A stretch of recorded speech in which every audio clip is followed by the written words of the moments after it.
इस्लामाबाद में अहम सियासी सरगर्मियां जारी। वफाकी वज़ीर ख़ज़ाना इसहाक़ डार की सदर मुमलिकत आरिफ अलवी से एक और मुलाकात। मुल्की सियासी और मुआशी सूरत हाल पर तबादला ख्याल।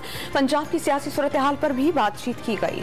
लाहौर में PTI अरकान का 20 दिसंबर को असम्बलियाँ तहलील करने की तजवीज़ पर इत्तेफाक। ज़राए के मुताबिक आम इंतखाबात का ऐलान न होने की सूरत में 3 माह में इलेक्शन कराने पर दबाव डाला जाएगा। हुकूमत क़बल अज़ वक्त इंतखाबात पर नहीं मानती तो कोई बात नहीं। KP और पंजाब में 20 मार्च तक इंतखाबात हो जाएंगे। रहनुमा तहरीक इंसाफ फवाद चौधरी का ऐलान।